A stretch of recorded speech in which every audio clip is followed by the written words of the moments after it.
Então, inicialmente, vamos refletir sobre o que são virtudes. Por quê?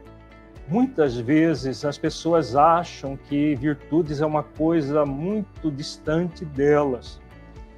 Inclusive, eu, certa vez, atendendo uma cliente já há alguns anos, e nós estávamos, como a psicologia consciencial, ela sempre vai propor para a pessoa fazer exercícios de virtudes como auto-amor, como humildade, mansidão, perdão. Essa cliente, ela chegou e disse para mim, olha, eu não quero ser santa. Esse negócio de virtudes é coisa de santo, então eu não quero ser santa. Eu falei, não, virtudes não é coisa de santo, virtudes é coisa daquelas pessoas que querem ser equilibradas emocionalmente. Se você quer se tornar uma pessoa mais equilibrada emocionalmente, mais inteira com você, as virtudes são fundamentais. Porque muitas vezes a gente acha que virtudes são coisas como são atitudes como de Madre Teresa de Calcutá, que abandonou tudo para cuidar de pessoas pobres, de outros mártires em várias religiões do passado, passado remoto, passado recente, que abriram mão totalmente das suas vidas e se dedicaram à prática de virtudes, principalmente de auxílio ao próximo. Existem essas pessoas, sim, que se tornam bastante virtuosas ou já nascem já com virtudes desenvolvidas em outras existências, que é mais comum, mas não é isso que nós trabalhamos psicologicamente como sendo o exercício das virtudes, o trabalho para tornar as virtudes instrumentos de saúde emocional. Nós trabalhamos sempre a pessoa em contato com o ser essencial, a essência divina que nós somos. Então, dentro da visão da psicologia consciencial, todos nós somos uma essência divina, nós somos um ser essencial. É no ser essencial que temos todas as virtudes. Elas já existem em forma de sementes, vamos dizer, sementes divinas dentro de nós. Então, nós já trazemos todas as virtudes em forma de sementes. O auto-amor, o perdão, a compaixão, o amor ao próximo, o perdão ao próximo, a humildade, a mansidão, a serenidade, enfim, todas as virtudes já existem de forma latente, como pequenas sementes divinas dentro de nós. Para que nós possamos transformar essas virtudes em árvores frondosas, cheias de frutos, porque é isso que nós queremos, é isso que é terapêutico, você exercitar as virtudes que você já traz dentro de si, nós vamos fazer exercícios. Então, esses exercícios que nós trabalhamos terapeuticamente no consultório. Primeiro, esclarecendo as pessoas sobre como que funciona. Então, por exemplo, se nós recebermos uma pessoa que tem um processo de ansiedade dentro do consultório, então a pessoa vem com uma ansiedade generalizada, às vezes já vem com diagnóstico, está fazendo tratamento com medicamentos, um diagnóstico de um psiquiatra, transtorno de ansiedade generalizada. Essa é a doença que a pessoa, muitas vezes, traz a pessoa para o nosso consultório. Um transtorno de ansiedade generalizada, uma depressão, um transtorno bipolar, uma síndrome do pânico, né? São doenças que trazem as pessoas para o consultório dos terapeutas, comumente, né? Porque o ideal é que as pessoas buscassem terapia antes de ficar doente, principalmente terapias como a terapia consciencial. Porque quando nós aprendemos a exercitar as virtudes, o que acontece? Nós, ao exercitar as virtudes, desenvolvemos a saúde. Depois dessa primeira fase, nós falamos um pouco sobre essa questão das virtudes como instrumento de saúde. Mas vamos falar agora sobre a questão da doença. Então, uma pessoa que chega com a ansiedade, ela é ao mesmo tempo que, quando exacerbada, é uma doença, ela também é um sentimento egóico. Existe um sentimento egóico da ansiedade. Como que funciona a ansiedade como sentimento? A pessoa ansiosa, ela não foca o tempo presente, ela está sempre se movimentando entre futuro e passado, ou ambos, né? Passado e futuro transitando como um pêndulo no relógio. Ela não se concentra no tempo presente. Comumente é o futuro. E o futuro cercado de preocupações, cercado de situações catastróficas. O tempo todo, a pessoa que tem ansiedade, ela fica, será que vai acontecer isso? Será que vai acontecer aquilo? E se acontecer como da outra vez, a ponte entre o passado e o futuro, ela pega as coisas do passado, projeta no futuro e fica. E se acontecer como da outra vez, como aconteceu isso, isso, isso? Então, a pessoa entra num movimento de uma profunda inquietude. Associado à ansiedade, tem uma inquietude, tem uma preocupação, todo um processo de angústia. Ela vai sentir uma constrição, uma angústia aqui no peito muito grande, um medo de acontecer alguma coisa.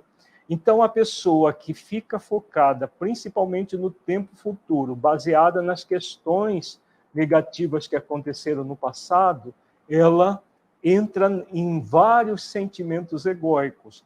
Uma outra questão que gera muita ansiedade é tentativa de mudar outras pessoas, de mudar as conjunturas externas, como se fosse possível mudar as questões externas, fazer escolhas por outras pessoas. Também gera muita ansiedade. Então, a pessoa ansiosa, ela está sempre voltada para fora, voltada para o tempo futuro, centrada em coisas negativas do passado. Então, ela também traz um sentimento chamado ilusão de controle. Todos esses sentimentos, ilusão de controle, preocupação, inquietude, ansiedade, medo, insegurança, eles formam um conjunto que nós chamamos de bloqueio egóico do núcleo da ansiedade. Existe um bloqueio egóico da ansiedade, uma série de sentimentos que eles nunca vêm sozinhos. Todo sentimento egóico, assim como as virtudes, nunca vêm sozinhas, eles estão sempre agrupados, formando um conjunto. Então, temos um conjunto de sentimentos egóicos que produz cada vez mais ansiedade. Quando a pessoa não exercita a virtude da serenidade para diluir esse bloqueio egóico, quando vai acumulando todo esse processo egóico, vai se acumulando, o que acontece? Daqui a pouco a pessoa está totalmente envolvida naquilo que se chama transtorno de ansiedade generalizada. Todo o transtorno mental, ele começou com um sentimento negativo. Nenhuma pessoa acorda, de repente, num dia, e está com um transtorno de ansiedade generalizada. Vai havendo uma somatória de pequenos episódios de ansiedade, ela vai tendo esse movimento de ansiedade ligado ao bloqueio egóico da ansiedade, muita ansiedade, muita inquietude, muito processo de preocupação, muito movimento de catastrofizar, e se acontecer isso, e se acontecer aquilo, será que vai dar tudo certo? E ela entra em movimento cada vez mais inquieto e vai somando movimentos, situações diárias em que isso tudo vai sendo acumulado. Aí, com o tempo, ela desenvolve o transtorno de ansiedade generalizada. Com a depressão é a mesma coisa. Por exemplo, uma pessoa que desenvolveu uma depressão maior, que é a característica da pessoa ter essa tristeza profunda, muitas vezes um desejo de se matar muito grande, um desejo de chorar o tempo todo. Para chegar nesse nível, que é a doença da depressão, a pessoa já teve múltiplos episódios do bloqueio egóico, da chamada tristeza existencial. A tristeza existencial ela é formada por um processo de revolta contra as situações da vida que a pessoa não consegue mudar, de situações cada vez mais em que ela vai se inibindo frente à vida, ela vai tendo uma desesperança em relação a tudo. São vários sentimentos que formam o bloqueio egóico da tristeza existencial. Eles não surgem também de repente, são sentimentos que vão se acumulando dia após dia, a pessoa vai acumulando esses sentimentos, vai gerando cada vez mais esse bloqueio egóico e, com o tempo, ela desenvolve a doença da depressão. Mas ela se originou no sentimento egóico da tristeza existencial. Por que a gente diz tristeza existencial? Porque existem dois tipos de tristeza. A tristeza circunstancial e a tristeza existencial. A circunstancial, você perde R$100. Perdeu R$100, você fica triste.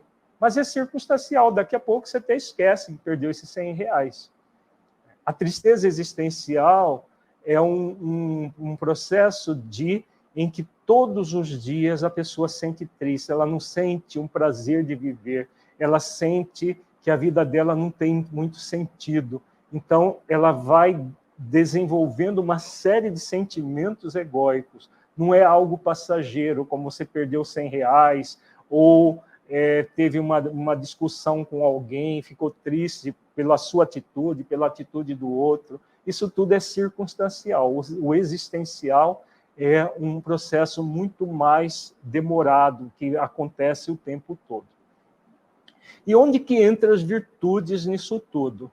Da mesma forma que nós temos núcleos egóicos, núcleos de bloqueios egóicos, formados por esses sentimentos, no caso, por exemplo, da ansiedade, da tristeza existencial, ansiedade gerando ansiedade generalizada, tristeza existencial gerando depressão, da mesma forma que existem os bloqueios egóicos, nós vamos ter os núcleos psicodinâmicos das virtudes que transmutam, que diluem os bloqueios egóicos.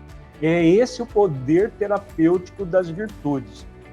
Então eu digo para as pessoas que acham que virtudes é coisa de santo, eu digo o seguinte, também mas é atitude da pessoa que quer viver de forma equilibrada. A pessoa que quer viver de uma forma cada vez mais segura, mais harmônica com ela mesma, mais em paz, mais em harmonia, ela desenvolve esses núcleos psicodinâmicos. Então vamos ver, a título de exemplificação, o núcleo psicodinâmico da serenidade. A serenidade é uma virtude que depende de outras virtudes, como, por exemplo, a segurança existencial, a quietude, a ocupação, que em vez de preocupação, a pessoa se ocupa no tempo presente. Em vez de ilusão de controle, ela trabalha o autodomínio. Em vez de desesperança, ela exercita a esperança.